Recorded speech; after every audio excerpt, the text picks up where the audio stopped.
You're not what I expected, and I'm hooked. Tell me more about these radio shows you're calling into. You wouldn't happen to have those tapes, would you? Oh yeah, tons of them.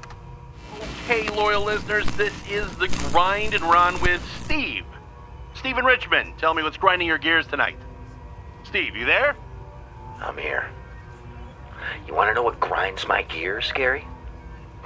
Where to begin?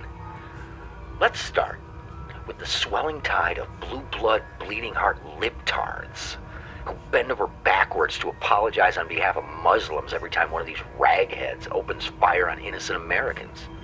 Last month, it was Paris. Fine. I'm no fan of the French, and that's an ocean away on our TV screens. But last week, it was San Bernardino. Back on our home turf, in our own backyard, this gutless camel jockey and his worthless wife killed 14 of my countrymen in cold blood. A holiday party, for Christ's sake. 14 on the floor. And today, on the anniversary of Pearl Harbor, only Donald Trump has the courage of conviction to stand up and publicly say what needs to be said. And these spineless waifs on the left want to crucify him for it. Well, I'm here to say he's goddamn right. We need to lock our borders down yesterday. We didn't learn our lesson in '93 when Osama bin Laden took a shot at the Twin Towers. We gave him a loose leash, and that dog bit. When are we going to wake the fuck up? Nah, I'm sorry, Steve. I'm picking up what you're laying down here, but we can't have that kind of language.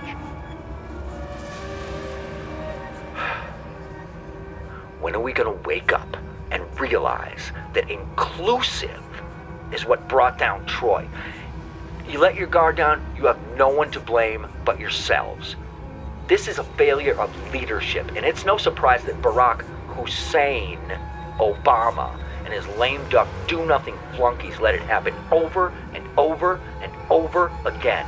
7 years we went without an attack, since this great nation's birthday in '02 until he took office. And then what did you get? Little Rock, Fort Hood, Boston Marathon, Chattanooga, and now the latest. All his spying on you, collecting your metadata, what did it get you?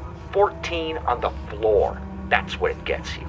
Well, it's time we put our foot down, I say. I'll be damned if it happens again. Not on my watch, not in my yard. I am locked and I am loaded and I am prepared to defend myself and my homeland. And every one of your listeners better be too, because it's not going to get any better until we stand up and say enough is enough. We're tired of these glass jaw apologies on behalf of murderers. We're sick of the crying over torture at Gitmo. The greatest generation knew better than to open that door. Again, 73 years ago today, we were attacked, and what did we do? We rounded those squinty-eyed sons of bitches up and tossed them in camps and locked down the borders to their kind. No entry.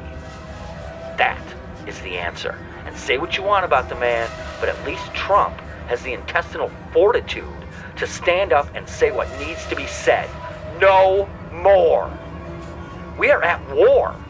For the first time since the 1700s, a foreign enemy is attacking us on our own soil.